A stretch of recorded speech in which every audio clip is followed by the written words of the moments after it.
sifunde khona uJohane 1. Haleluya. Insizwa kaNkulunkulu uJohane wayehamba efakaza ngoJesu. uJohane befakaza ngoJesu nabafundi. Sathola ukuthi abafundi baqale balandela uJohane before balandela uJesu. Amen. Lithi manje uJohane mayesefakaza ethi nanto undlu kaNkulunkulu ekususa izono zabantu, abafundi abakholwanga uJesu kodwa bakholwa uJohane ngoba bamthemba uJohane.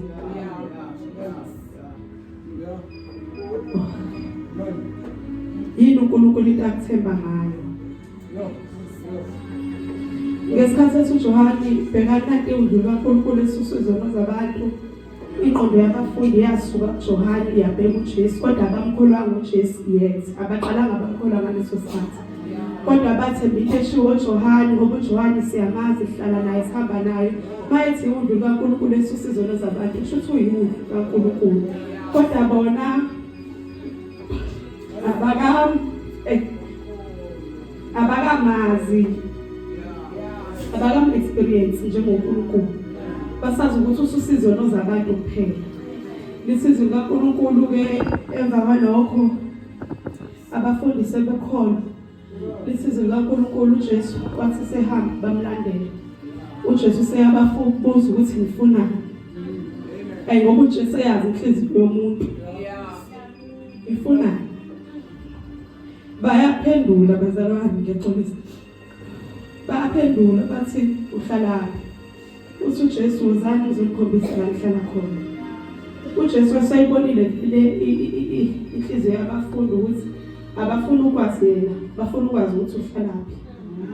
uJesu ke wayibona lo opportunity yokuthi ngoba ngibabiza ngithi wozani nizobona ngizohlala nabo. Isizwe laNkulunkulu bahlala naye usuku lonke. Behleli naye. Kodwa bakamkholwa kodwa bahleli naye balalela bezwe. Lithi ngesikhathi uAndrew sephindele emuva wafakaza kumfowabo wathi sesimbonile uMesaya. Yini ngoba sebehlale naye experience. Haleluya. Asizwa lutho ngenhliziyo, sazi ukuthi bahlale naye nje. Base bam experience kuphela. Manje emva experience uAndrew yena wathi ufakaza wathi simbonile uMesaya akaze lapho okuthiwa uChrist. Yabo kancane kancane uyavuleka yena. Haleluya. Amen. Selisizwe kaNkulunkulu. Event eyalandela lapho uJesu ubona uNathaniel eza kwi-direction yakhe approach. Uthi uJesu umIsrael oqobo ngekho nkohliso kuye. Uthi uNathaniel hawu ungaze laphi? Useyaphendula uJesu uthi ungakahlali no Philip, ungakabizwa uPhilip phansi komkhiwane ngakubona. Haleluya. Ungakabizwa uPhilip phansi komkhiwane ngakubona. Lithize kaNkulunkulu nathayini mezwa lokho wafile wakholwa athi wena uyindodana kaNkulunkulu, uyinkosi kaIsrael. Wathi uJesu njengoba ukholwe lokho ukuthi ngiyakwazi khona izinto ezinkulu ozoyibona. Kodwa lezi zinto lezi ezinkulu ozobona ukuthi ngiqinisile ngithi kuwe. Uyobona amazulu evulekile wani. Uyobona ingelosi zehla zenyuka.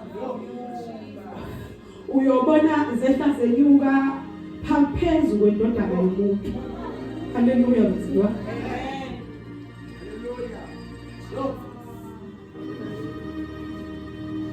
Lithizwe kaNkulunkulu.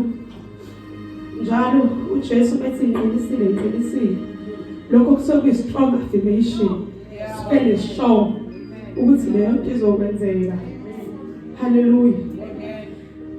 Mase asibheke kakhulu ukuthi uJesu uthe ngiqinisile ngoba vele amazwi akaqinisile. Into kumele uyibambe kakhulu lento ayishilo emva kokuqiniseka kwakhe. Uthi ngiyatshela ukuthi uzobona amazulu evulekile. Uzobona ingelosi zehla zenyuka. Yini uJesu akhulume ngeingelosi ezehlayo iphinde inyuka? Ingoba uzosibonisa the importance of ukusave abazalwane. Ingelosi ngesikhathi zehla zenyuka ziyamkhonza. They are doing something. Hallelujah. Ayikho ingelosi ehleli nje kodwa ingelosi nengelosi iyayazi assignment yayo bese iyakhonza. Futhi I believe ukuthi zibuye ikhonza nesizodwa. Hallelujah. Amen. Hallelujah. Okusho ukuthi la embusweni kaNkulunkulu akekho ongamele asefe. Wonke umuntu is assigned to something. Hallelujah. Wonke umuntu kumele khona into ayenzayo, kumele kube khona the ascending and descending, ukwehla nokwenyuka embusweni kaNkulunkulu. Hallelujah. Akhona ama-tools bazalwane, akhona ama-resources okumazi kangcono uNkulunkulu deeper. Kodwa manje leyo nto ifuna uJesu ufuna ukwazi ukuthi how is your heart? Isizwe kaNkulunkulu ngesikhathi uJesu eshintsha amanzi ebe yiwayini sakhe eJohane. Hallelujah. Lithi emva kwaleso senzo many believed. Baba abaningi akakazange ukubabala ukuthi abaningi bakholwa. Lithi noma esehlele ethempelini ngephasika. Hallelujah. Nalapho efike echitha bazalwane laba ababedayisa ethempelini, lithi zikaNkulunkulu emva kwaleyo sign leyo, emva kwaleyo miracle abantu bakholwa. Hayi abafuna ukumazi ukuthi uzalwe uqhamukaphi kwenzakalani, kodwa ngoba sesibuka isign sesiyakholwa. Manje kukhona kwabo kulimitheke la ekutheni isani kuphela. Uma uJesu sengasayenza isani angeke besakholwa. Hallelujah. Amen. Kodwa khona umuntu kumele abe committed ekutheni uNkulunkulu sengibonile isign, untshengisile isign. Kodwa besides leyo sign ngubani wena uNkulunkulu? Lithi zikaNkulunkulu abantwana bakaIsrael bona babehlupha, babethanda ukuthi kube khona ama-miracles njalo mabelambile bafuna imali evele ezulwini. Mabeswela amanzi Mose shaya idwala siphuza. Hallelujah. Nje yonke into abayifunayo babefuna ibe ummangaliso, babefuna into ezokwenza ukuthi bashiye bemangele be-speechless. Kodwa emva kalokho they were not responsible for leyo sign uNkulunkulu asababanike bona. Lithi zikaNkulunkulu nemali abayidla bacikeka yiyo kwathiwa thatha okunele namhlanje bona bathatha okuningi kunalokho. Abanye bathatha okuncane kunalokho ngoba vele abanaleli. Bona bafuna isign ukuthi i-character yakhe injani. Cha, bafuna isign. Hawa abantu abaningi nje bazalwane balandela ama-false prophets sibone la eSouth Africa kakhulu. Ingoba bafuna isign. Ayikho inhlanganyelo. uNkulunkulu uJesu akakwazi ukubhobokelana nabo. They are looking for a sign. Bafuna abantu abazobatshela ukuthi igama lakhuba isibongo sakhuba. Kodwa umuntu wokuKristu uyazazi yena ukuthi besides igama nesibongo uyayazi assignment uNkulunkulu ama-assignele yena ngeke akhohliswe. Hallelujah. Kodwa uMose bazalwane, umehluko phakathi kwabantwana baka-Israyeli noMose ukuthi uMose yena ngesikhathi ebona isihlahla sivutha singayithini, lithi zikaNkulunkulu kwakuyisande uNkulunkulu eyibonakalisa. Kwasuka lapho wathi uNkulunkulu uMose khumula imbadada lento okuyingcwele. uNkulunkulu loyo wayikhumula uMose imbadada instruction wayithatha ayibamba njengobinjalo. Bese lithi zikaNkulunkulu masuka lapho uNkulunkulu seyamtshela ukuthi ngithembe wena. Ukube nje uMose akayikhumulanga imbadada amehlakhe esa-excitedwa yile sign uNkulunkulu amtshele yona. Mhlawumbe uNkulunkulu wayengekamizi ukuthi amthembe ukuthi isizwe esingaka futhi esisekuthunjweni, hayi isizwe nje esikhululekile, isizwe esisekuthunjweni, athi uzokhipha abantwana bami eGibhithe ezilokugqila uma se-eKhenani. Amen bazalwane. Lithi zikaNkulunkulu-ke kusukela ngalelo langa ezeshoyo uMose yayiyodwa into ayenzayo. Waye-responsible for abantwana baka-Israyeli. Ngisho sebehlupha, ngisho sebenzani, wayeya uNkulunkulu sukunini. uNkulunkulu nabasebezakhela abanye uNkulunkulu. uNkulunkulu nabasebeyifunela ezizinto siyacela sinikele ithuba uNkulunkulu. Nabasebelambile uNkulunkulu ngenze njani? uNkulunkulu mase ya-provide. Abafuna ukwazi ukuthi ibalehile, abafuna inyoka yethu sibona. They were not interested, they were not committed. Kuyena umazi nje kangcono ukuthi ungubani lo uNkulunkulu esihamba naye. Mose sesiyabona ukuthi ususilidile uNkulunkulu wafika wathi nguye abekho interested nalowo nguye ukuthi uchazwe kangcono ukuthi methi nguye enginguye kusho ukuthini. Abafuna ukuhlala phansi noMose uMose bese yabafundisa ngoNkulunkulu bafuna nje ibonakaliso size sifike lasiyakhona. Futhi uNkulunkulu mengasitshengisanga ngalesikhathi esimkalele sona kusho akasayo uNkulunkulu ngoba ukhola wabo limited la kuMasayi akukho ngale ukuthi a deeper connection got a deeper commitment azabe nokubhobokelana nawe. Hallelujah. Lithizwe kaNkulunkulu uMose uyedwa owabona umhlane kaNkulunkulu ngoba uMose wayeresponsible wayenza lento uNkulunkulu ayisho. Inhliziyo kaMose nje yayivuka njalo ithi uNkulunkulu utheni futhi sokwenza lokho kushiwo uNkulunkulu. How is your heart? Ngiyabona makuziwe izinto zakho ngoba phela vele makuziwe izinto zakho uzoba umuntu ongathi uyamkhola uNkulunkulu ngoba ufuna isign. Umbuso kaNkulunkulu wona. Umbuso kaNkulunkulu wona. Kubonakala ngathi kingdom of God ayisabalala expand ngendawonye. Hallelujah. Ingoba abantu abafuni. Hallelujah. Ingoba banekuseka uNkulunkulu mesenzele bona kuphela. uNkulunkulu nje mesenzele bona seku right. Akekho ekhathazayo ngombuso kaNkulunkulu. Ukuthi ngokombuso kaNkulunkulu lesikhathi ezibanda yiphi isizini esikuyo. Ukuthi umbuso kaNkulunkulu uNkulunkulu ngesikhathi ezibanda ikuphi la afuna siye khona yini afuna siyenze. Sifuna isayini nje kuphela. Kulula vele abazalwane ukuthi bangene baphume. iSunday iyafana neSunday. No assigniwe ngenkonzo ethile akekho responsible ngayo. Hallelujah. Ayisho ukuthi inkonzo yakhe akayisebenziseli hawu bazalwane uthi uPaul konke akwenzela ukwakhe. Akayisebenziseli ukuthi kuba khona into akayakhaya ebandle ezothuthukisa ibandla hayi wena. Izikhohlwe kancane uthi uPaul engikuthanda yakwenza ngizingeza lokho engakuthanda. Izikhohlwe kancane. The kingdom of God is at hand bazalwane. Umbuso kaNkulunkulu lawo yiyona lento encane abantu abangakhola bathi mabeyibuka beyibone kanjani. Futhi umbuso kaNkulunkulu abona impumelelo enkulu abantu abathi mabeyibuka beyibuke kanjani. Umbuso kaNkulunkulu unama principles. Umbuso kaNkulunkulu unama laws. Hallelujah. Kunendlela okwenziwa ngayo embusweni kaNkulunkulu. Akuwona yabo bazalwane ukuthi sophilivela amasali kuphela. Just simenze magician. Simenze unomlingo.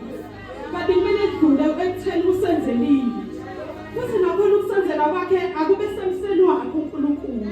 Angabi khona abantu abazomanipulative nokuthandaza. Umuntu ukuthandaza manipulative. Wena uNkulunkulu wenza kanjani lokho? Wena uNkulunkulu wenza kanjani? Momlalela umlalela kanye. Emva kalokho expect yonke into ukuthi ibe njalo. Yini ungabi constant nje? Yini ungavuki njalo uthandaze ngaleso sikhathi uthi uzothandaza ngaso? Hallelujah. Yini ungenze lokho uNkulunkulu akushoyo? Lithi uthi Jesu angikwazi akajabulanga ukuthi bakhona babaningi abakholwayo. Lithi zikaNkulunkulu wabuka abanakho ukuthokoza. Hallelujah. Ngoba abathi mebakali babuka bona ukuthi akakwazi ukubathemba. Ayikho ngisho into eyodwa angabathemba ngayo ukuthi abhobhokelane na. Yini ngoba wayeyazi inhliziyo yakho. Wabuka isimo senhliziyo yakho. Wathi akafunanga ngisho umuntu ozomfakazela ukuthi Jesu bayakholwa nje. Ubuka inhliziyo yakho. Ukukhumbula yini uSamuel ogcoba uDavide. Ukuthi uSamuel nawe efuna inkosi ebukekayo. Kodwa uNkulunkulu wabuka inhliziyo kaDavide. Wabuka ukunqoba kaDavide yedwa esehlane. Enezimvu ngaba bakwabona ukuthi uDavide wayeresponsible for lezimo. Asikaze sizothuma abantu wecomplain ukuthi uyile kwaluseni khona engabuyanga. Khona lale endle kodwa zonke zayilanda la. Ekhaya ngoba uDavide uresponsible. Manje uNkulunkulu ubona leyo nto kuDavide wasiwamthemba ngokuthi ungabhobokelani na uthi uNkulunkulu mechaza ukuthi David wathi inkosi eseduze kwenhliziyo yakhe. Haleluya. Ngoba ubonile ukuthi mele responsible endlini esu-20 uyini uIsrael. No-Israel futhi uzoba responsible for wona. Ngoba uNkulunkulu akabuki njengokubuka kwabantu, abantu babuka nje bakhali. Ingakho ngiba nenkinga kakhulu nomuntu oyibukela phansi. Ngoba manje unika abantu ithuba lokuthi bekubuke nje bekale. Bazalwane, akumele ubuso kaNkulunkulu awufuna abantu abazobukelwa phansi. Ubuso kaNkulunkulu udinga uku-expand. Wena mosayibukela phansi uzo-expand, uzothuthuka nini? Uzothuthukisa nini ubuso kaNkulunkulu? Haleluya.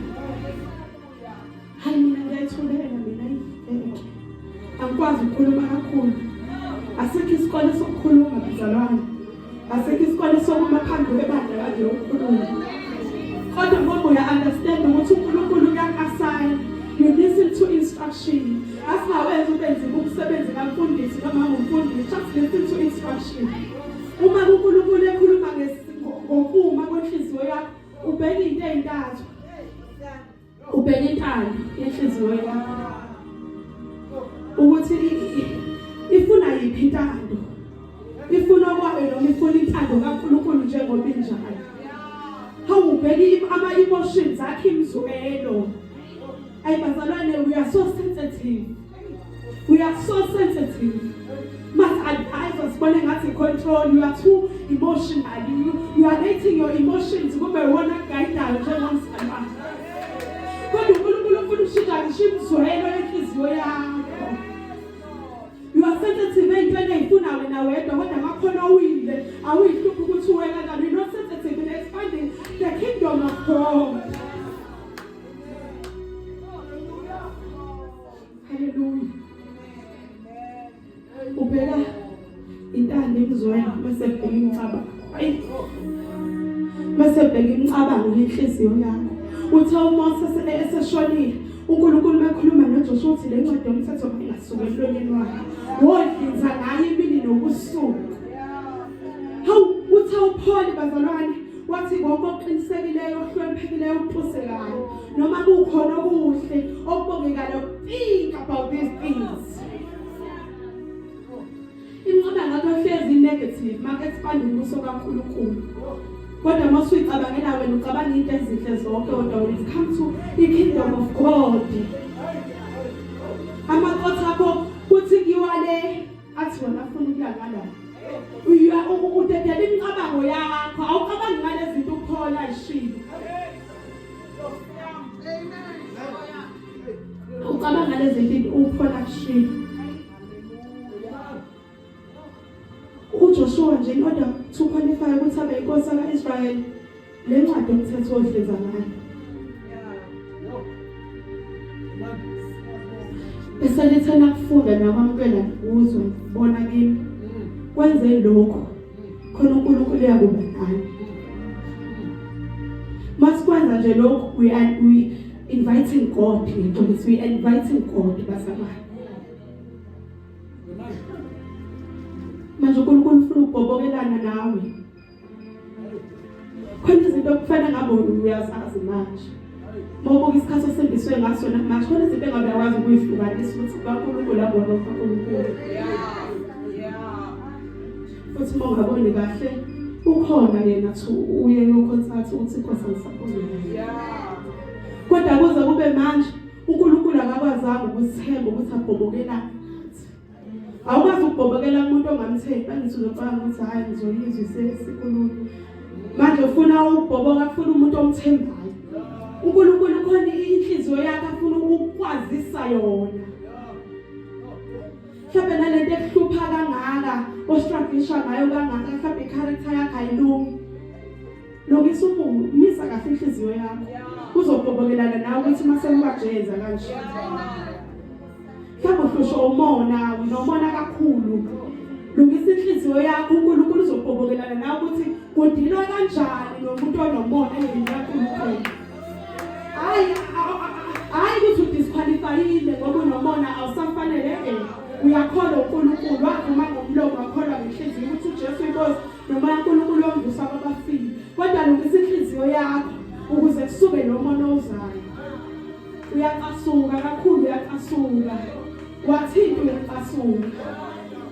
masisukile iyasuka kodwa ke manje uthi uNkulunkulu ulungisa inhliziyo. How created me a clean heart. Lungisa inhliziyo Nkosi khona ngiyakudumisa. Kalulungise bese uyenza ukuthi ukwenza ungalungisanga. Uthi akudinganga nomuntu ozomfakazela ngoba umuntu engathi umekhuluma shamana. Kodwa ngoba uNkulunkulu ubona inhliziyo yomuntu njengoba injalo. Elungile engalungile uyayazi. Kodwa futhi ngoba eyazi engalungile unawo amandla okushintsha futhi. Umnandi umusa kaNkulunkulu ngoba kuba khona i-problem kube khona i-solution futhi. Kube khona i-instruction ukuthi sifika kanjani kule solution. Manje wena bothanda into eyimangazayo lento eyintazinyanga lento eyiphendulwa manje without working on yourself.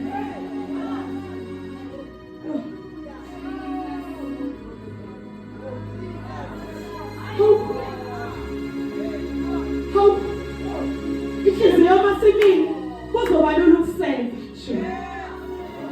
Inhliziyo masilungile bazalwane kuzoba lula. Ngeke struggle ebusweni kaNkulunkulu. Akukhulumi ngostruggle kokwenyama mina bazalwane. Akukhulumi ngento ebhekewe nawe yedwa sisithuthukisa umbuso manje. Ukuthi uJesu bekhuluma ngoMateyu kusukela emhleni kaJohane kuze kube manje. Umbuso kaNkulunkulu uyafuzula ukuthi wonke umuntu uyasebenza. Akekho ozothena akwazi ukusebenza ngoba uNkulunkulu khona into akasayine ngayo. Ikhona into uNkulunkulu akuthembe ngayo. Ikhona into uNkulunkulu akuthembe ngayo. Ukuthemba ngisho nangey'ngane zakho. Nkosi bobokelana nami ngale ngane le. Ngathi ayikhuliseki kahle. Ngiyabona ngathi ufuna ukungihlula bobokelana nami ke Nkosi. Ngoba ungithembile ngayo. Ngoba phela umbuso kaNkulunkulu bazalwane uqale ekhaya. Mesuze ebandleni. Mase kufika la sekuhlangene imindeni vele. Emiso isisekelo soNkulunkulu. uNkulunkulu ukuthembile even with your partner laba banophathi nabazalwane.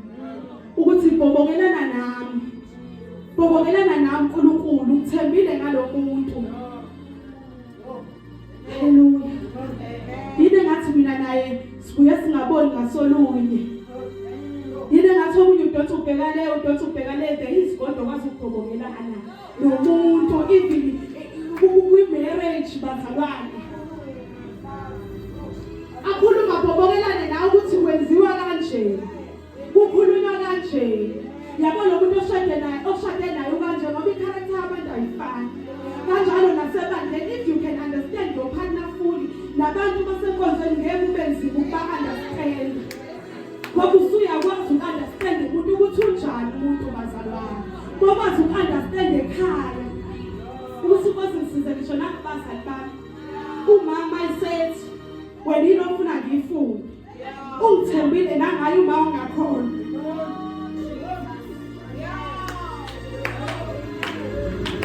Ukuthi ngakwazi ukubobokelana nami ngaye.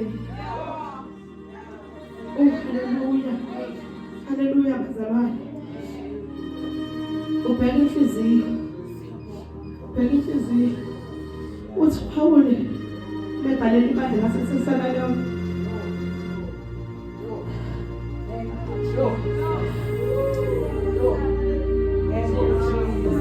Uthi sivunywe uNkulunkulu ukuba sithembe ngevangeli. Ingakho masikhuluma sikhulumela to please abantu kodwa sikhulumela to please God. Ngani ngoba usithembile ngevangeli. Ikhona into uNkulunkulu akekho ongathenjile. Akekho ongathenjile. Akekho ongathenjile bazalwane.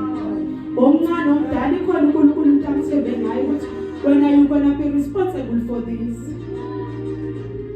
Mafika endaweni ingekho lonto ethile ukhona nje wena uthenjwe ngaleyo nto. Kwenzela njalo kwenzela ukuthi kubonakala unondumo for the building of the church. Mase lakhiwe ibandla kubonakali akukho la kulempela khona ukuthi lesithini sithe ngoba lamawindi anikelele uba kodwa mase sakhiwe isakhiwo kuba yiba.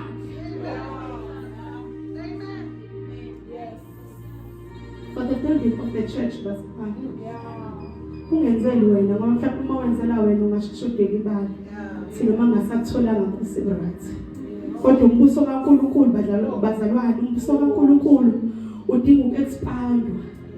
Zikhona insiza khona ama-tools and resources but afuna umuntu ozoyadinga. Afuna umuntu ozoba fully committed. Hayi kuleli sonto kuhambe kahle kwi prayer life yakho. Uthembekile kwi prayer life next week. Akusenjalo. Ngesonto elizayo futhi. Kodwa uNkulunkulu wethu yena nje. Usamusha njalo ekseni kuze kube manje. Sukela emhleni kaJohane kuze kube manje usathembekile uNkulunkulu. Manje thina sifuze bani lungisa inhliziyo yakho. Thosa simakwana meshumayela ngelinye ilanga uthi uyabaza abantu bakhe. Akasho igama lesibongo. Matters of the heart. Kuphi inhliziyo yakho? Iyathanda yini noma ayithandi? Yenzela abazali ngoba ilana obiyenzela yona. Njengoba ikholwa nje yenzela bani? Yini iqhutshwa ukuthi la ekhaya siyakholwa ngesonto kuyavalwa yini? Noma iqhutshwa ukuthi ngifuna ukumazi deeper, ngifuna i-encounter noNkulunkulu, ngifuna ukumazi kangcono ngenye indlela. Angifuni ukube khona indlela eyodwa yokumazi uNkulunkulu. Ngifuna ukwazi ukuthi mayesethu usuke eshukuthi, mayesethu usuke eshukuthi, mayesethu ngeke sidukiswe ngeke. Ngisho ngaqhamuka umuntu ocisha afane naye ngeke sidukise ngoba siyamazi. Ulithi uNkulunkulu abafundi bahlala naye usuku lonke. Lokho kwanika uAndrew isibindi sokuthi ayofakaza kumfoka ngimbonile uMesaya uthi uKristu. Already usabulelekile ngoNkulunkulu usuku abana uzodala ithuba endini uhlale entathu uhlala iviki uhlala amaviki amabili uhlala isonto uhlala unyaka wonke ungakanani uNkulunkulu angangibhula ungakanani uNkulunkulu angashintsha ngawe ungakanani uNkulunkulu angalinda ashintshe enhlizweni yakho ngoba zonke izinto ezenzekalayo zithinta inhliziyo. Zonke izinto nje ezikhulunywayo ziyahlizweni. Kodwa uma uhleli naye sithi mabhala ube nokuthula ujwayelane naye. Khona ezinye izinto engeziphoqa. Khona ezinye izinto engeziqeda amandla. Khona ezinye izinto engekwenza ukuthi ubuyele emuva. Ngoba ujwayelene naye. Ngeke ukujwayela umuntu ongafani naye.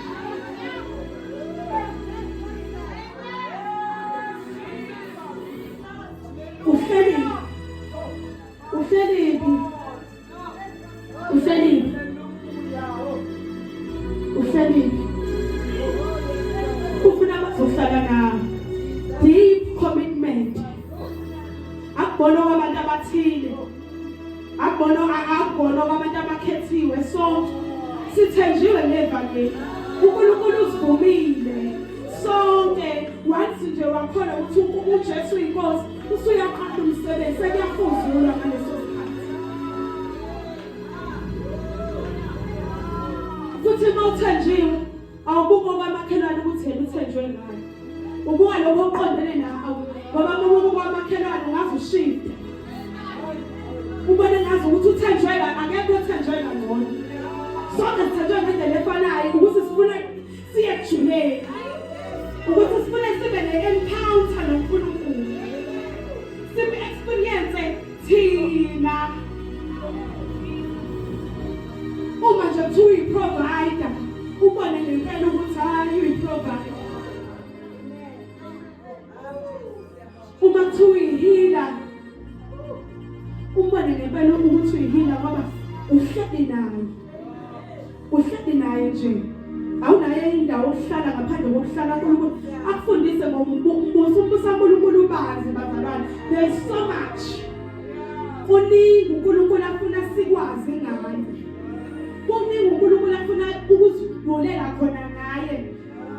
Kodwa manje inhliziyo yethu uthi mayebuka akakwazi ukuyithemba ukuthi ngabhobokelayo nayo. Akakwazi ukuyithemba ukuthi engayinika something ngoba vele noma sekunikile-ke awukho responsible because leyo nto inikiwe nje. That's why wina. That's why wina nje. Ayikho lento le ethi enhlizweni ngilungisa inhliziyo ukuze ngibe responsible for lento. Le vasi mayinje ihlali nje nginikwe yona inje. Ulungile khulukhulu. Hayi ulungile khulukhulu. Ulungile khulukhulu. Awubuki njengokubuka kwabantu. Awenzi njengokwenza ngabantu. Ungcwele uhleli kuyingcwele. Your angels are sending and descending because you are a God. Ngoba usethembile uNkulunkulu wethu ongcwele. Silethe inhliziyo yethu fix us, oh God. Sizohlala kuwe. Sizohlala kuwe. Sizojoyinana nawe. Sizojoyinana nawe. Sizobafamila ngobuso kaNkulunkulu. Sizobafamila ngokwakheka kwebandla. Sizobafamila ngezinto ey'khulumile. Sizobafamila ngezinto esibonise zona. Sizobafamila. Sizoba responsible, oh God. Ubanonga ngawe. Ubanonga ngawe. Ubanonga ngawe. Ubanodukusekayo. Ubanokusekisikiphela. Ubanokushengawe. Ngiqinisile ngiqinisile. Uyabona amazulu evulekile. Ingelosi zehla zinyuka phezu kwendodana yomuntu yuwako.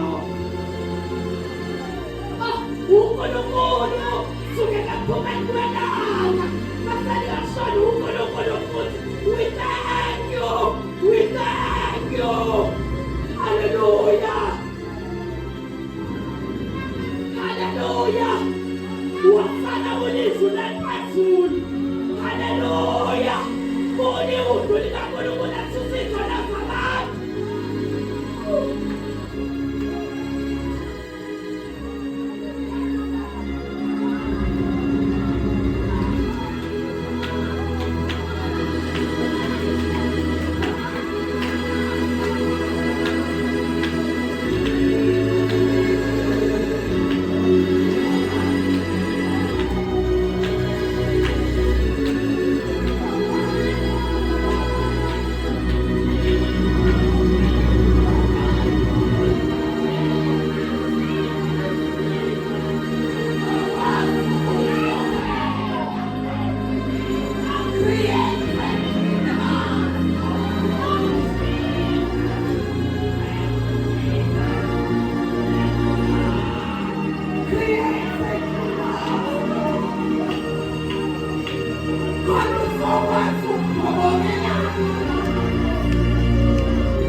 ubona inhliziyo.